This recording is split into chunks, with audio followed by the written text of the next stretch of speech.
Welcome back to Wizard Supercoach. I am still alive. It's been about 2 weeks since my last video.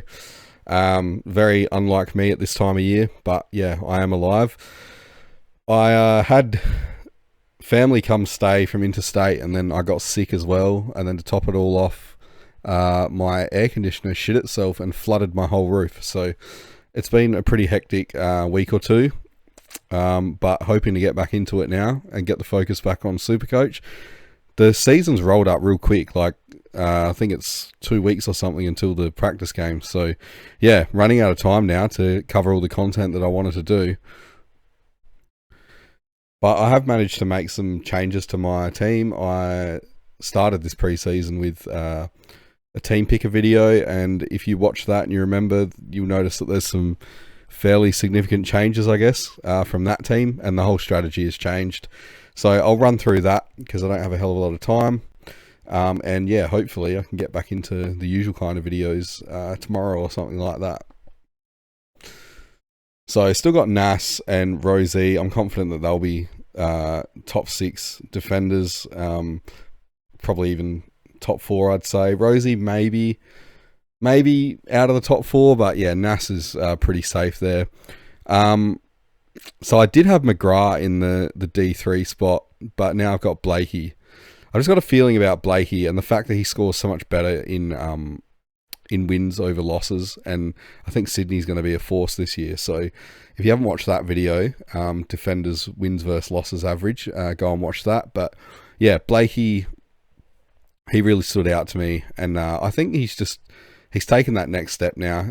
Those real floor games are kind of disappearing. So yeah, he seems to be the main man back there, and yeah, I'm pretty confident with the pick. So a little bit of point of difference, even though you can probably see here that I'm basically going quite safe with most of these picks. So yeah, that one's done because I think McGrath is not going to stay in the midfield from what we can see from the match sims. I'll re-look at him if he returns to the midfield in the practice games or something. But yeah, I think I'd rather Blakey anyway, even though he's a bit more expensive.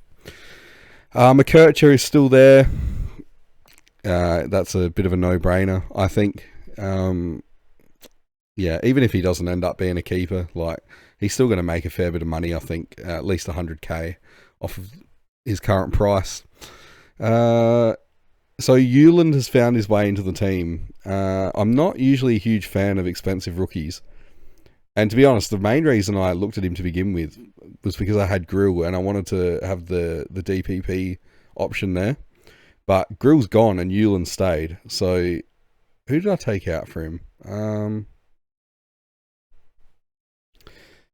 Oh yeah, it was Fincher from St Kilda, because I don't really know a hell of a lot about Fincher. He was just a placeholder. But yeah, Euland seems to have a nice wing role, probably taking Fiorini spot. So if that can get me 60 to 70 points a week, that's fine. He'll make enough money. Then the other 3 rookies are still the same. So Gibcus, Lindsay, Sarong. Not so confident on Lindsay. Kind of has a bit of the Bo Allen vibe about him from, was it last year or the year before? It's pretty hard to tell with West Coast. They're a bit all over the shop, but yeah. Once the practice games happen, I think it'll be a lot easier, obviously, to pick out the rookies. So yeah, just placeholders for now. That's why you don't want to go basement price with them. And this is a big move in the middle. So I've added the Bont. I can't go past him. You can probably tell from here that I've loaded up on the big boys. Now there's some players that are just so far ahead of the rest in terms of average and consistent scoring and stuff. So like Nas last year, or second half of last year anyway, you got Bont, Butters, Gorn, Cherry, Sheezel will be F1 you would think. But yeah, I'm happy to just pay up for them. I don't want to be chasing Bont and Butters, Gorn and Cherry again. It's bullshit, people say, oh, you can get them cheaper, and yeah, you can probably get Bont at $650 or something at the cheapest. Who wants to be dealing with that? So I think just lock them in. If you're confident they're still going to be top 2 or 3 or whatever in their line, just set and forget. Not everything has to be about value, I think. It's a long competition. It's 24 weeks or something. So yeah, it's a marathon, not a sprint. I think having those guys from the get-go, you know, it's going to be more beneficial having them scoring every week for you than waiting till halfway through the season for them to come down so that you save maybe 50k. Like, I don't think that's going to be the difference in winning, so I'm going to load up on them. It's not something I normally do, but I'm looking to improve my rank and hopefully win it this year, as is everyone, so you got to do something different. So yeah, Bont has come in for... I'm just trying to compare it to that first video I made. So he's come in for Sarong. And the reason why I got rid of Sarong is because, you know, the data come out about transition midfielders and stuff, and Sarong pretty much just scores at stoppages and that's it. He doesn't get in the transition stuff, and with the way Fremantle are playing now, you can see why, like Luke Ryan and that, they're not, well, stat padding, but yeah, the mids aren't loading up on those chip possessions anymore. It's pretty long and direct. They want to move the ball fast. So that may work well for them. They'll probably go well this year, but yeah, it's not great for Supercoach. I don't really see any value there with Sarong now. And then the other one, so I already had Butters, Heaney, and Young.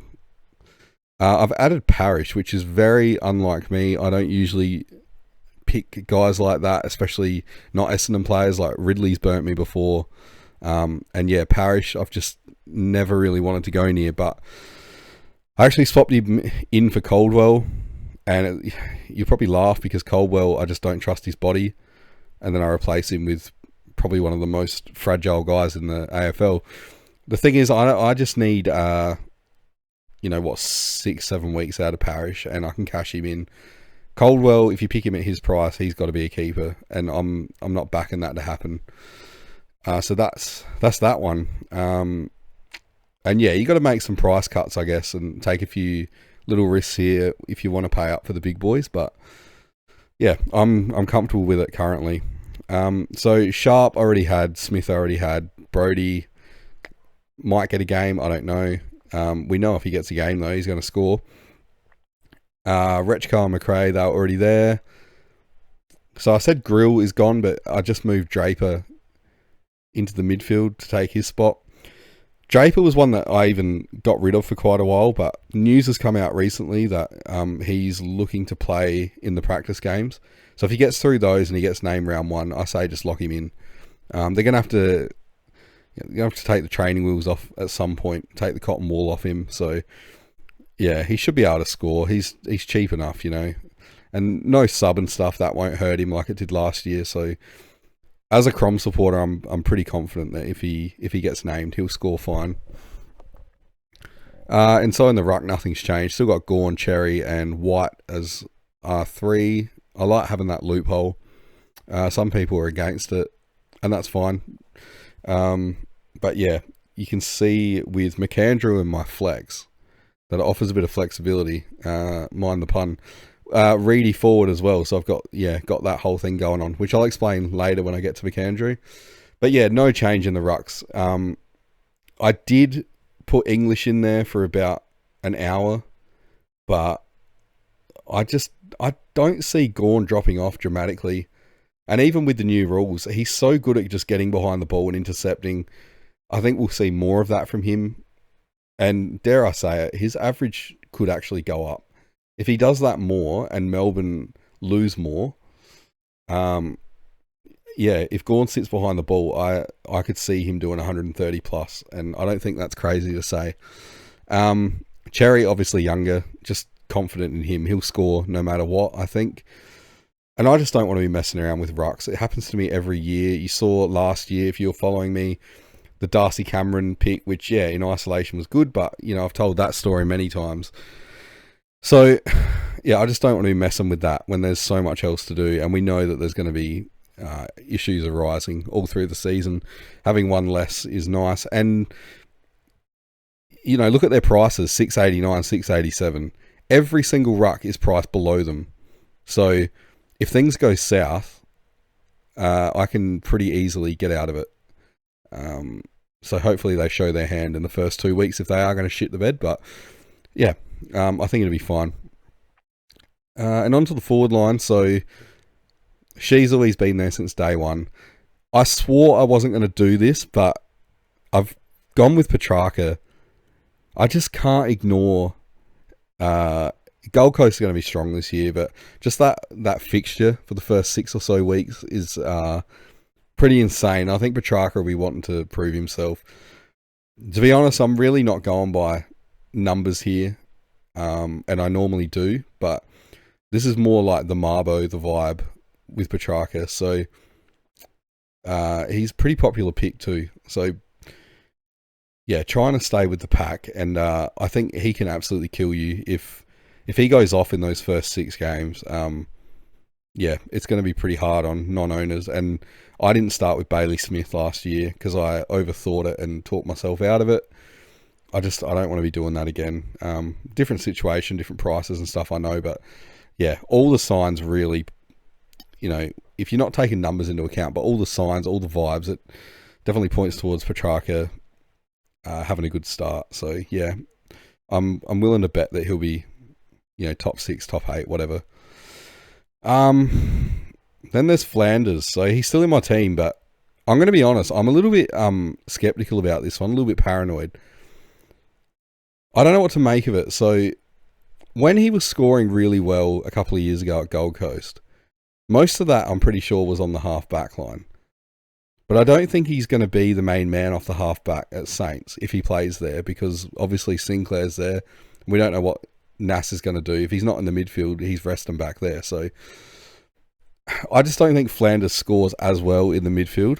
And we basically need him to be a keeper at this price. A lot of people are saying he's like an absolute lock and stuff, but I could see myself going against this one. And I know you're probably thinking, oh, you did it last year with Bas Lenker, don't do it again. But yeah, I mean, I guess it's pretty safe because so many people have him. If it backfires, it's fine. Not really going to lose any ground. But man, you could absolutely put some ground between you and the pack if you don't go with him and it goes south. But anyway, I'm trying not to be like that this year. I just, I don't trust the pick as much as some. And then there's Philippou, who is still in the team. I trust this one even less. I tend to think that was at the end of 2024 that he had that run of 4 or 5 games where he scored really well. I'm starting to think that was an anomaly. First off, I don't trust his body whatsoever. And then, yeah, second, I don't know. Again, it's the marble, it's the vibe, and shouldn't base much on that, I think. But it's hard to ignore. My gut feel is that Philippou is going to bust. He might make the 150k required, but I don't know if he's going to be a keeper or even like a really good stepping stone like some people think. So, yeah, interesting. He actually could find his way out of my team, I think. Especially if I want to try and find a way to get up to Treloar or Rochelle even. There was about a week I had Rochelle in the team. It's hard to ignore what he's doing in Match Sim, and we know when he's had the role in the past, even though it was limited data, he can score quite well with that midfield time. He's just a watch for the practice games, but if he tears it up, I'm going to have to find a way to get him in. I have a decent history with predicting Crom players and Supercoach. Last year I picked Thilthorpe. I started him in my team, and that was based almost purely off the fact that when he came back from injury, end of 24, the majority of their scoring chains went through him, and that was pretty much it. So, yeah, I would back myself in with the Rochelle one. I want him in my team for sure. And this is weird, I almost would ditch Flanders to get Rochelle at this point. But yeah, I don't think I will, because that's too dangerous if it backfires. So I'm more looking to move Philippou on and somehow find 200k or whatever it is and get Rochelle. Anyway, yeah, a lot of indecision this time of year. It's hard without the practice games. That's why I haven't really done too much with this. And then Marshall and Robertson, they were there the whole time. Reedy, I had in my flex spot. He's now in the forward line. and I removed Trelaw from that initial team and put in Lombard. So when I've seen Lombard play, I haven't really been a fan of him. He doesn't look like the greatest Supercoach pick, but supposedly he's got a wing role as well, so it could be Euland and Lombard on either wing. And I think at that price, though, it's pretty hard for him not to make the money that we need, even if it's a bit of a slow burn. I don't know. Again, the practice games will reveal all. These are just placeholders mostly with the rookies, but yeah, as I said before, so I got McAndrew in the flex now. A lot of people think that he's going to take the number one spot from Rob. If I had to guess right now, I would say I don't think he will. There's knocks on McAndrew's tank. We know Rob has a really good tank. He pretty much rucks like 95% by himself. Yeah, there's been a lot said about how McAndrew's been jumping over him and giving him a bath in match sim, but that happened last year as well, and you know, they just persisted with Rob, and Rob was not too bad for the year. I thought he had a better year than he did the year before. It's probably coming at some point, but I don't think it's now. Even if it's just based on the fact that McAndrew's tank is not there. And if you think back to Kieran Strawn, when I guess they tried to teach Rob a lesson, they brought Strawn in, and his tank was underdone, and he got really found out. So they've probably learnt their lesson there. But if he is appearing to be the number one ruck, then of course you got to have him at that price, because you know, even if he scores a 60 or a 70 average, that's enough. So it's pretty easy to do 60 to 70 as a first ruck. So then it offers a bit of flexibility here, I think, with White, Reedy, and McAndrew. So I can swap McAndrew into the ruck, White forward, and then, you know, got that three-way thing going on. Not really important, I guess, but, you know, it's one little perk, I guess. But that's about it. That's where I'm at the moment. So, yeah, not much has changed, I think, but the strategy certainly has. Let me know what you think in the comments. It's real interesting what people are doing strategy-wise. I'm seeing some crazy stuff, and given that it's the start of February, there's no wrong answers. So, yeah, let me know what you're doing. And I'm not really one to give out advice on this channel, but I would say, and I think I said this last year as well, people get really hung up on structure, or what they want their structure to be. Don't let your structure dictate the players you want to choose. I think it should be the other way around. There's no point picking a player that you're not really interested in just because he fits your structure. You got to structure around the players that you want and that you think are going to do what you want. So yeah, I guess I'll leave you with that. And yeah, I'll see you in the next video, hopefully soon. Cheers.